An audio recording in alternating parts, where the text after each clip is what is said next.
Hey friends, it's Peggy Hall here coming to you on Sunday, May 31st.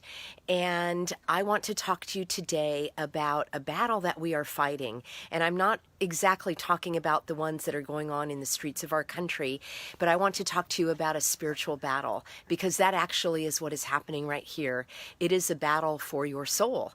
And my husband, who is a pastoral counselor, is going to be coming to you with messages of true hope, of hope that can only be found in the love of God. And that is really the only true place of peace. And what I want to talk to you about today is about overcoming evil, because evil is this tree that we are trying to topple. And I have been plucking at the branches of evil by giving you my tips and ideas and tools over at thehealthyamerican.org so that you can walk into a grocery store without a mask, and you can send your child back to school if you choose to without them wearing a mask or sitting in a circle and imagining that all of their friends and everyone has cooties and people are something to be afraid of.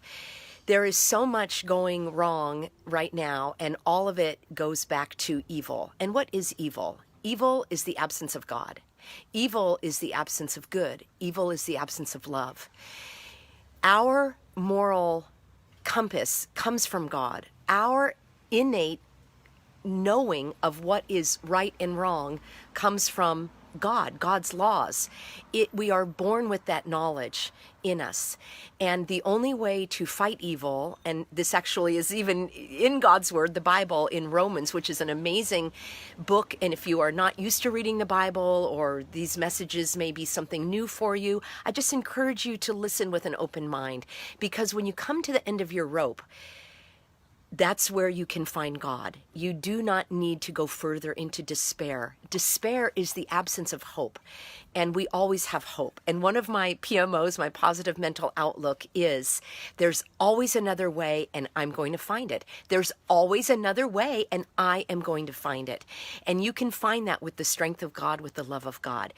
I would encourage you to watch the videos that I'm posting of my husband, because he can give you a lot of care for your soul, some spiritual and emotional comfort, and I will be posting those at thehealthyamerican.org. Please, friends, you have to type in the word "the." Otherwise, everybody's emailing me saying the website is down. The website is up and running at thehealthyamerican.org. I will post them on Facebook at The Healthy American Group. Please, friends, would you share this message that I'm about to share with you to all of your groups? Facebook does not allow me to share to groups anymore.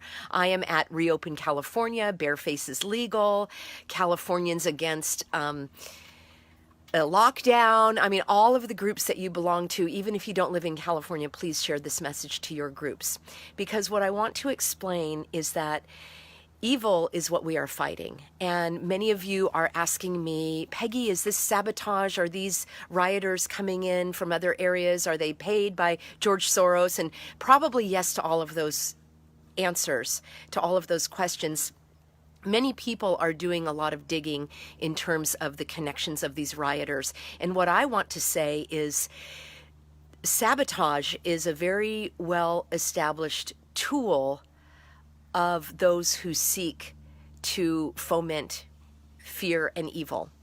And I also want to say that sabotage is when outsiders are brought in to create destruction and decimation, and then all of the despair that follows.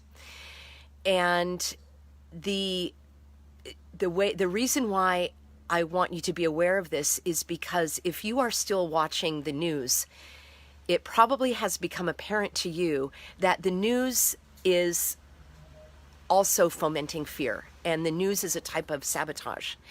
If the government and the media really cared about your well-being, they would not be spreading stories of fear. They would be spreading stories of hope.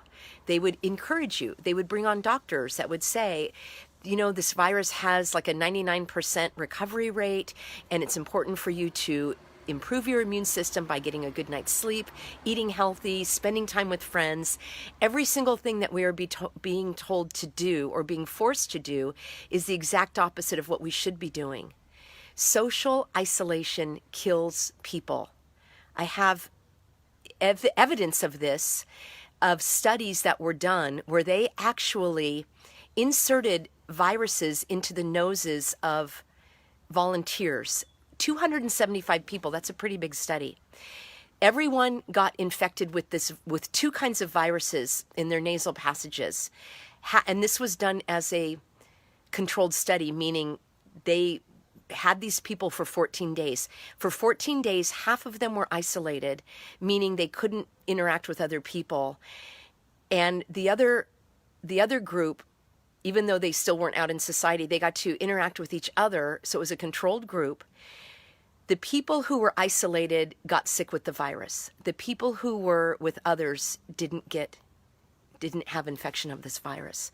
Having social isolation is the most detrimental thing you can do to your health. It is absolutely criminal that people have been forced to separate from their loved ones in nursing homes or hospitals. The level of despair is beyond heartbreaking. It is soul anguish. And if you have a loved one in a nursing home or a facility and you have not demanded to see that person, you need to examine your conscience and you need to not abide by these evil, unlawful, invalid recommendations, because that's all they are. These are not laws in the sense that they were passed by the legislature. What I want to do for you today, friends, instead of standing up today for freedom, I'd like you to get down on your knees. Pray for wisdom and guidance from God. If you don't know God, just pray for Him to show you. All you need to do is just open to love and hope and light and peace and truth. If this is not your cup of tea, I understand. I will be praying for you. What I want to share with you is a very important passage in Romans that says, do not return evil for evil. The revenge is God's alone. And when you return evil with good, that is what we are called to do. We are also called to not back down from zeal, and I am not backing down from zeal. And today might have been a little bit more of a subdued message, but the point of my message was to encourage you to watch my husband's messages of true hope, and he explains exactly how to find that peace that we are searching for. It is not going to come from the government. It is not going to come from Trump. It is not going to come from even, well, I will say it can come from your fellow human beings, because God will use individuals for comfort, for hope, for healing. And we need to turn to each other. The fact that some churches open today also grieved me. They never should have been closed. I have not gone to church for a long time because of the false teachings that I've encountered. I pray, I ask God for direction, and I will pray for you that you will find that peace as well. Thank you, everybody, for watching. Please connect with me. Peggy at thehealthyamerican.org is the email. You can go to the website, thehealthyamerican.org, and you can also go to the Facebook page. I am praying for you. I am standing with you, and I'm going to be with you every morning, 10:30-ish, to bring these messages of truth and freedom. That is why we are waging this. I mentioned at the beginning, this is a spiritual battle for our souls. Evil hates good. Evil is the absence of good. Evil is the absence of love. Evil is the absence of God. When we are told that putting on a face mask is going to keep you healthy, every fiber of your being should rage against that. There is no scientific evidence. It is the exact opposite. Even if there was scientific evidence, I wouldn't do it. God breathed into man, and man became a living soul. My breath is my gift from God, and I am not going to obstruct that with a mask. Masks are used in occultic practices. Masks are used to obstruct your facial features so that you have no personal identity. Your identity, God created you in His image. I don't know how to be any more clear than that. And if this is something you're unsure about or it rubs you the wrong way, God will draw you to Him in His own time. I am just here to give messages of love and to help you understand that this is not just fighting against the Board of Education, the Board of Supervisors, the Board of Health. There are evildoers that seek to destroy God's greatest creation, which is humanity. And we need to stand up for that.